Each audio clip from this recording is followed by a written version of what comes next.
On September 26, 1981, in a hospital room at Long Island Jewish Medical Center in Queens, New York, Fred Trump Jr. dies of a heart attack. He is 42 years old. He is the eldest son of the developer Fred Trump Sr., a former Trans World Airlines pilot whose drinking had already ended his flying career by the early 1970s.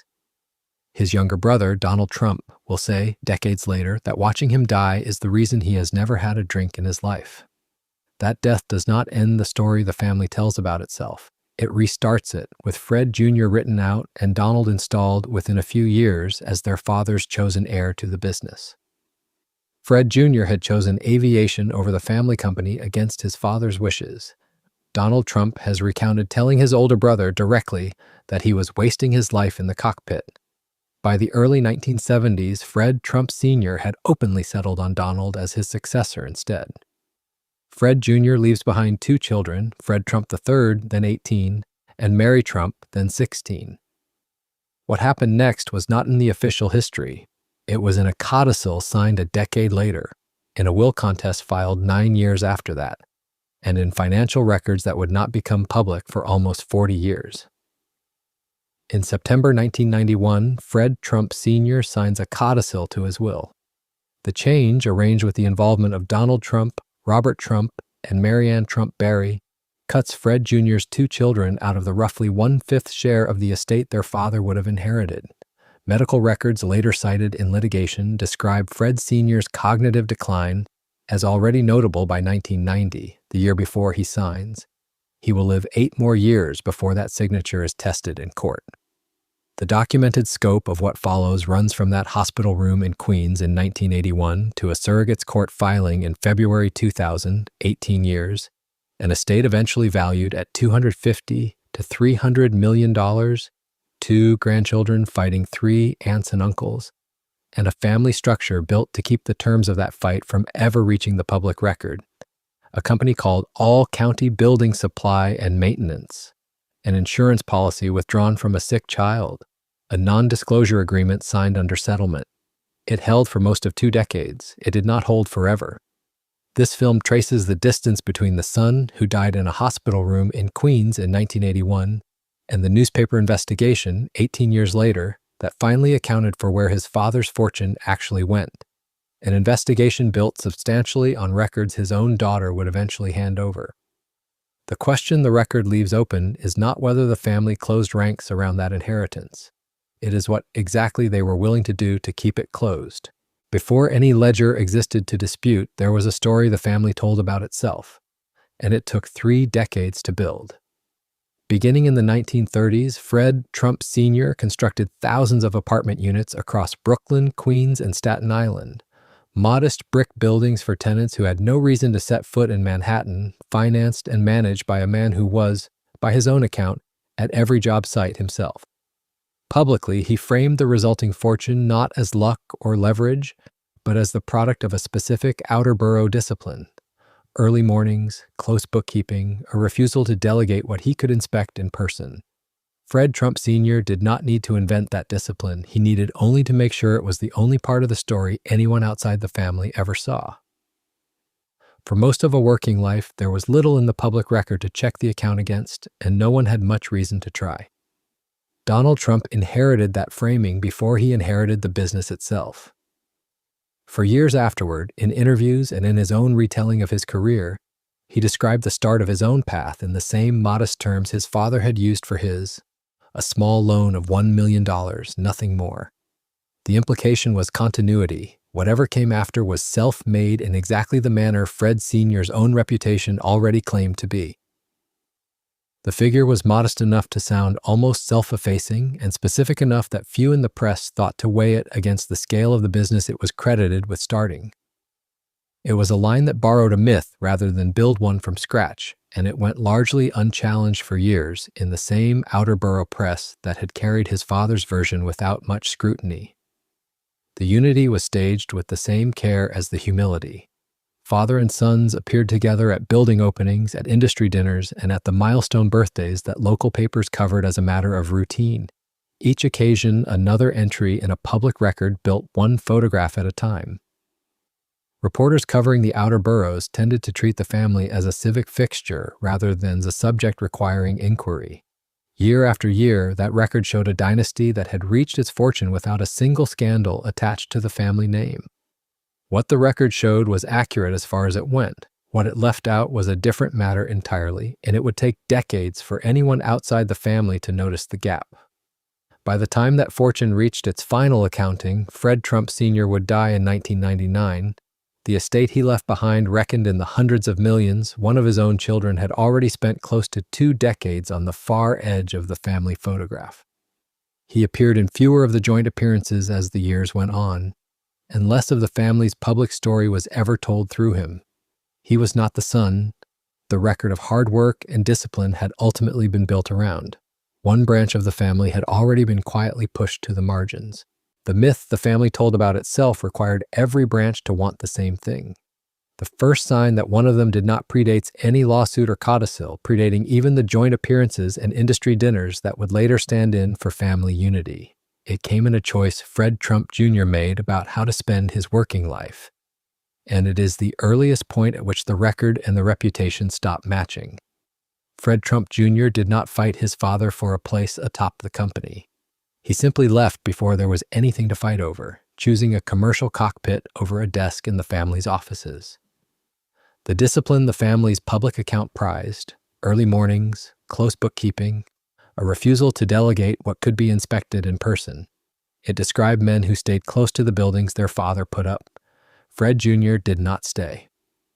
Publicly, that choice cost the family nothing. A son with an unusual interest, easily folded into the larger picture of a disciplined, unified household. Privately, Donald Trump has offered a different accounting. He has recounted telling his older brother directly that he was squandering his life behind the controls of an airplane, a verdict delivered inside the family years before any outsider had reason to ask whether the Trumps disagreed about anything. Fred Trump Sr. reached a verdict of his own on roughly the same timeline.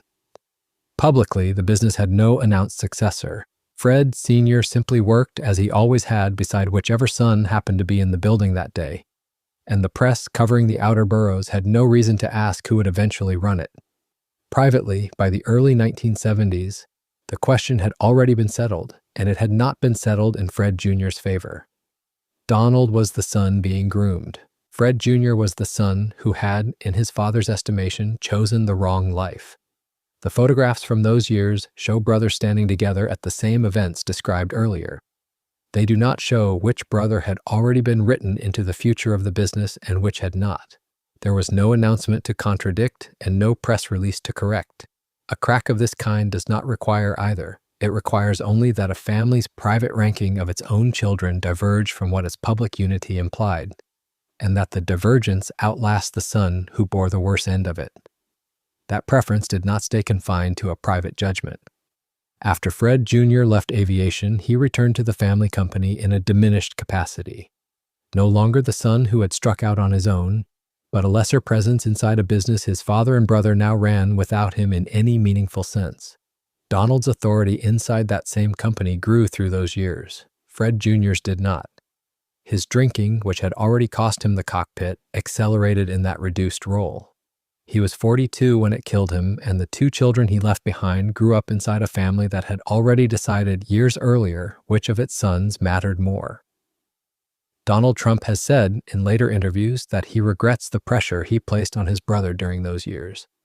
That regret surfaced only in retrospect, decades after his brother's death, and it has never been paired with any public accounting of what the pressure specifically involved or how long it lasted. The record does not show the regret changing anything Fred Trump Sr. did next. The preference Fred Trump Sr. settled on in the early 1970s did not end with a career choice. It ended with a will. The codicil already described, signed in September 1991, cutting Fred Trump III and Mary Trump out of the roughly 1/5 share of the estate their father would have inherited, was not the only instrument the family built that year. Against an estate later reckoned at $250 to $300 million, a fifth was not a rounding error. It was the single largest redirection of money the family would make before Fred Trump Sr. died. It was only the first, and none of what followed was announced either. A codicil is filed with a will, not published alongside it. It sat in Fred Trump Sr.'s papers, unremarked for as long as he lived, reviewed by no one outside the small circle of relatives and attorneys who had arranged it. Within a year, a second instrument arrived. In 1992, the family incorporated a company called All County Building Supply and Maintenance. On paper, it was a vendor, one more supplier delivering boilers, appliances, and cleaning materials to the apartment buildings Fred Trump Sr. still owned across Brooklyn, Queens, and Staten Island. Publicly, nothing about All County required disclosure. A landlord buying boiler parts from a supplier was not the kind of transaction anyone outside the business had reason to ask about. Privately, the supplier was owned by Fred Sr.'s own children, and every invoice it sent to his buildings ran 20 to 50% above the actual cost of the goods listed on it. Fred Sr. paid those invoices out of the same rental income that had built his reputation as a disciplined, hands-on landlord. The markup did the work a gift could not. A direct transfer from Fred Trump Sr. to his children, at the scale this arrangement moved money, would have been taxed as a gift, at a rate that could run as high as 55%. Routed instead through invoices for boiler parts and cleaning supplies, the same money changed hands as an ordinary cost of running a building, untaxed, unremarked, indistinguishable on paper from any other line item in Fred Sr.'s books. What the family's public account had always credited to thrift and close bookkeeping now had a second function. It was also the mechanism moving a fortune to the next generation without a return address. None of it, the codicil, the company, the markups, was disclosed outside the family while Fred Trump Sr. was alive to be asked about it. He died in 1999, covered by both arrangements, and neither had been tested in any courtroom yet. Fred Trump Sr.'s funeral was held that year. Within hours of it, Fred Trump III's third child was born. The boy, named William, arrived with a severe seizure disorder later identified as a mutation in the KCNQ2 gene, a genetic condition producing seizures from infancy and requiring continuous, costly medical care for as long as he lived. The funeral and the birth shared the same short window on the same family's calendar, one closing the life whose fortune was about to be disputed, the other opening one that would need expensive care almost immediately. Months later, Fred Trump III and Mary Trump filed to contest their grandfather's will. Donald Trump, Robert Trump, and Mary Ann Trump Barry responded by cutting off the health insurance that had been covering William's care. No public statement accompanied the cancellation. No explanation reached the child's parents beyond the fact of it. Mary Trump's later lawsuit described the timing as deliberate. Pressure applied through a sick infant's coverage, calculated to force a settlement before the will contest could go forward in open court. The suit did not describe the cancellation as an oversight or the date as incidental to the filing that preceded it. It described the sequence itself as the strategy. The record, left where the family left it, shows a will contested and a policy withdrawn in the months around that filing. It does not show on its own which individual signed the cancellation or on what date. What it shows is the outcome, standing unexplained and unchallenged in public for years, because no one outside the family who could confirm any of it was willing to. One relative inside that family was. By the time Mary Trump began keeping her own record, the family had spent decades curating one. She was a clinical psychologist, trained to listen for the gap between what a person says and what a person means, and she was also Fred Trump Jr.'s daughter, the branch of the family that the official story tended to skip past. What she had, and what none of the biographers or campaign staffers had, was access, not to press releases, to the people who had lived inside the house. Beginning in 2018, she started recording her conversations with her aunt, Mary Ann Trump Barry, a retired federal appellate judge who had spent her career on the bench choosing her words for the record. Off the record with her niece, Barry did not choose them the same way. In the tapes, later obtained and published by the Washington Post in August 2020, Barry described her brother Donald as cruel and said plainly that he had no principles. This was not a campaign rival talking. This was a sitting federal judge, a sibling, someone who had watched him for 70 years from the inside of the same household. Publicly, the family's account of Donald Trump was self-made success, instinct, deal-making genius. Privately, according to the one relative with the legal training to weigh a claim before she made it, The account was something closer to a man without a compass, protected and financed at every turn. Barry never said any of this in public, not in an interview, a book, or a deposition. What exists instead is a niece with a recorder and a private conversation her aunt did not know would ever leave the room. Marianne Trump Barry is the figure the official biography barely mentions. A federal judge, present at every family gathering for decades, who understood her brother's character with more precision than almost anyone quoted in the authorized version of the story. Her account was never meant for publication. It became public anyway because someone inside the family decided the record needed correcting, that someone was not finished. Mary Trump did not stop at the recordings. She also gave reporters more than 100,000 pages of confidential financial documents belonging to her grandfather, Fred Trump Sr., and to the network of companies built around him. Tax returns, internal ledgers, decades of accounting records that had never been intended for anyone outside the family's own lawyers and accountants. By her own account, she did not do this for money or out of simple grievance. She has said she acted because she believed the story the public had been told about the family's wealth, how it was built, how it moved, who really controlled it, was false, and that she was one of the only people alive with the paperwork to prove it. A sitting judge's private assessment of her brother's character and a psychologist's decision to hand over 100,000 pages of family financial history are not the kind of disclosures that come from outsiders or political opponents. They come from the two people who had spent the most time closest to the man and the money, and who had the least reason, reputationally, to come forward. No press conference announced either decision, no family statement addressed the recordings until they were already public. What the record shows is two women who understood the Trump financial and personal story better than any authorized biographer, choosing, years apart for different reasons, to make sure the paper trail did not stay private. Those 100,000 pages did not sit unused. They became the raw material for one of the most detailed financial investigations ever published about a sitting American president, and the reporters who received them spent months checking every page against the public record before running a word of it. Mid-roll CTA. If this kind of investigation is what you're looking for, subscribe. This channel follows the paper trail, not the press release. Fred Trump III and Mary Trump filed their petition in Queens County Surrogate's Court in February 2000, 4 months after their grandfather's death, and the codicil that had already taken this story out of the public record once. The claim in the document was unambiguous. It alleged that the 1991 codicil disinheriting their branch of the family was the product of undue influence and coercion exercised over a man whose cognitive state, according to a supporting affidavit filed with the court, had deteriorated to the point of senile dementia. Robert Trump, defending the will on behalf of his siblings, did not deny the underlying premise so much as narrow it. In his own statements to the court, he acknowledged that their father's decline had begun by 1990. A year before the signature, the family was now asking a judge to uphold as sound and deliberate. The public-private split was already visible in the filing itself. Publicly, Fred Trump Sr. remained the self-made patriarch of Trump management, sharp and in command.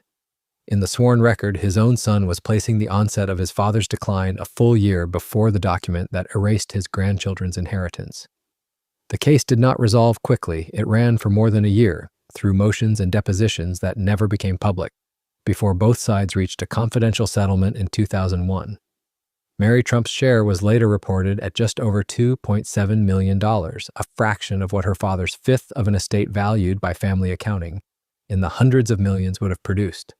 The settlement carried a non-disclosure agreement binding on both Mary and Fred Trump III that barred either of them from discussing its terms or the family's finances in public. No further filings, no public accounting, just a signature, a wire transfer, and a clause that would not be tested again for 17 years. In October 2018, the New York Times published the result of an 18-month investigation by reporters Suzanne Craig, David Barstow, and Russ Buettner, built substantially on records Mary Trump had supplied. The paper trail leads directly from the sealed surrogate's court file to this investigation, though the connection was never advertised as such. At the center of the piece was a figure blunt enough to need no elaboration. By the Times' own count, Donald Trump had received the equivalent of at least $413 million in today's money from his father over the course of his life, far beyond the small loan the story had always allowed for. The Times investigation won the Pulitzer Prize for explanatory reporting the following year. It remains by most measures one of the most granular financial reconstructions ever published about a sitting American president's private finances. The investigation's central reconstruction concerned how Fred Trump Sr. and his children moved his real estate empire to the next generation while avoiding an estimated $500 million in gift and estate taxes, and the mechanics are worth the space the reporting gave them. In the 1990s, the family commissioned an appraiser, Robert von Enken, to value a portfolio of 25 apartment complexes across Brooklyn, Queens, and Staten Island. Von Enken's appraisal came to $93.9 million. On the tax filings Fred Trump Sr.'s estate actually submitted, the same 25 properties were valued at $41.4 million, less than half the appraiser's own number, on the same buildings in the same year. The Internal Revenue Service reviewed the discrepancy and settled on a compromise figure of $57.1 million, still well below what the family's own hired appraiser had found. In 2004, the Trump children sold that identical portfolio for $737.9 million. By the IRS's own compromise valuation, the properties had been taxed as if worth a fraction of what the market would pay for them within a decade. No public disclosure ever explained the gap, and no amended filing corrected it. The tax record simply stood until a sale price years later made the distance impossible to ignore. The same investigation returned to all county building supply and maintenance, the vendor company set up in 1992, that this account has already described, the markup on invoices, the routing of maintenance costs through a shell that inflated Fred Trump Sr.'s expenses and reduced his taxable estate. What the Times added was ownership and characterization. All county, the reporters confirmed, was itself owned by Fred Trump Sr.'s children. Every marked-up invoice it sent to his buildings was not simply an accounting anomaly. It was, by structure, an untaxed transfer of wealth from father to Donald Trump and his siblings, dressed as a vendor relationship.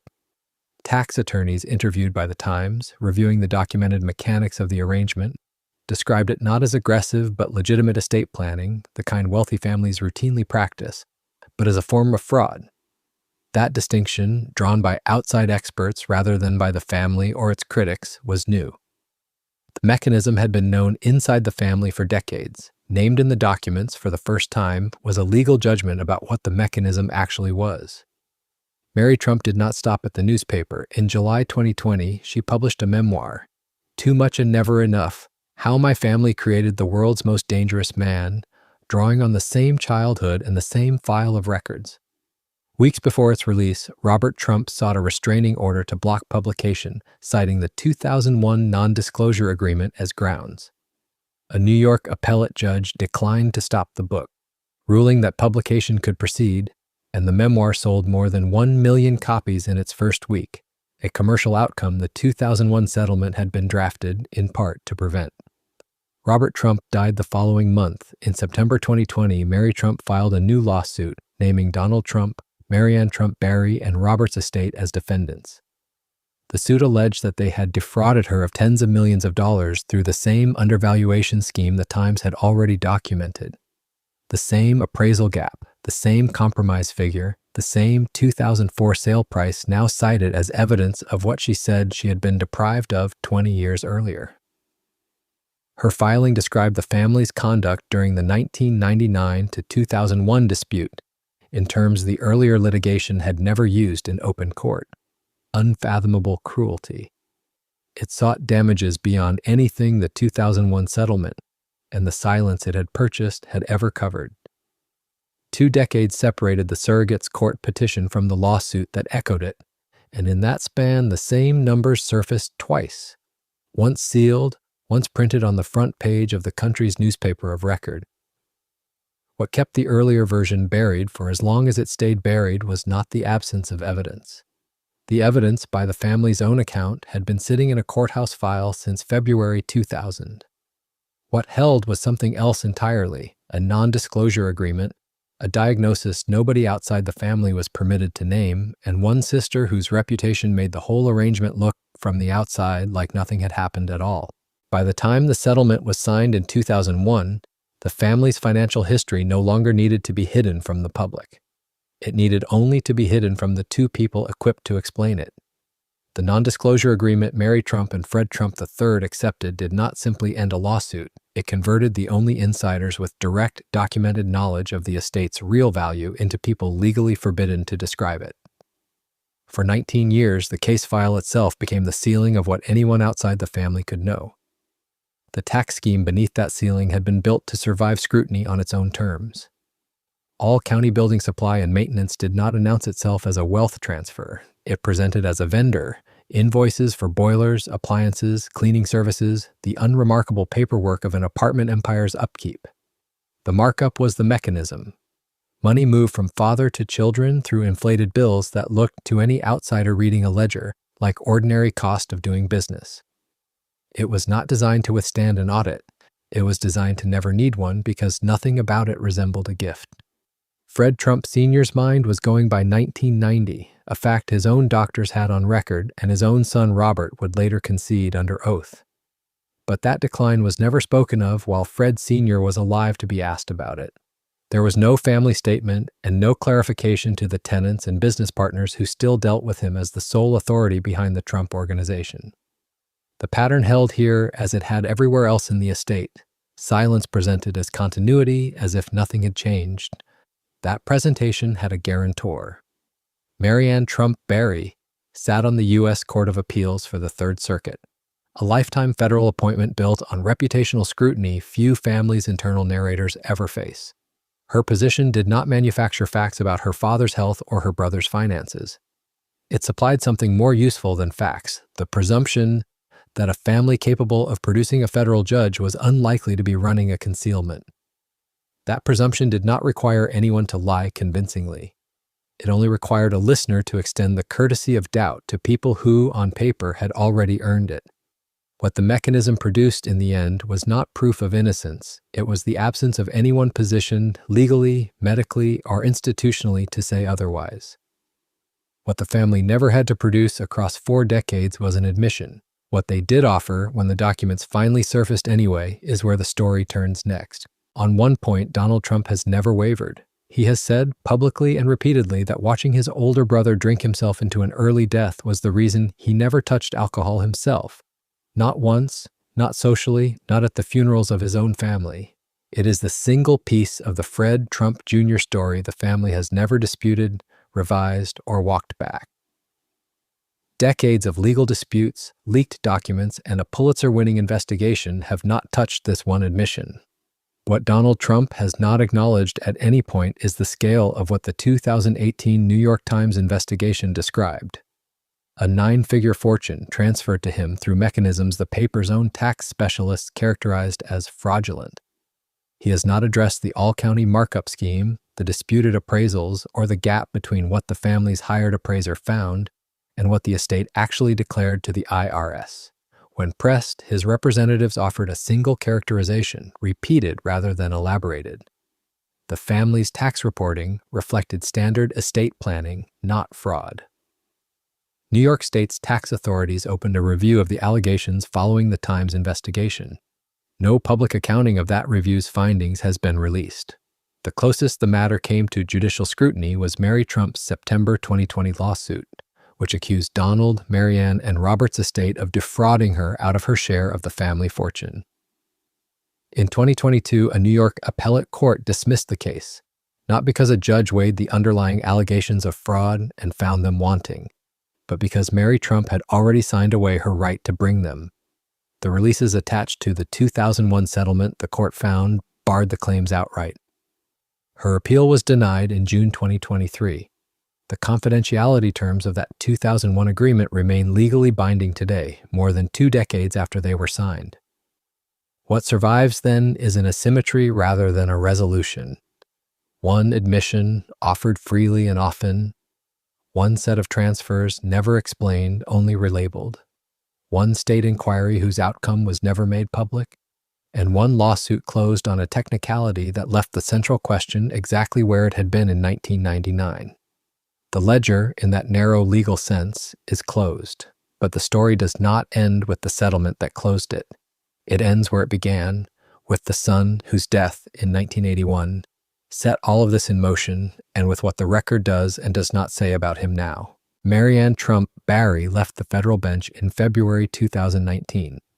Her retirement quietly ended the judicial ethics inquiry that the Times investigation had opened months earlier, an inquiry into whether she had personally benefited from the same tax arrangements the paper had documented. She died in November 2023 at 86. By then, the public already knew what she had said in private. The recordings her niece made in 2018 and 2019 had surfaced more than a year before her death, and the assessment she had offered of her brother in her own home, cruel without principle, had already entered the record under her own voice. Not as an accusation made about her, but as one she had made herself. Fred Trump III published his own account in July 2024. All in the Family described what he called decades of cruelty toward people with disabilities inside his family, framed around the nephew whose birth had coincided, almost to the hour, with his grandfather's funeral in 1999. William is an adult now. He lives in a group home and requires continuous care for the effects of the seizure disorder he was born with, the same condition that had once, briefly, cost him his health coverage during the estate fight. Fred III has spent the years since building a public advocacy career around disability rights, and he has been direct about where that work comes from. He points to his own family's history as the reason he does it. It began on September 26, 1981, in a hospital room in Queens with a pilot who had left the family business and died at 42. Fred Trump Jr.'s children were 18 and 16 when he died.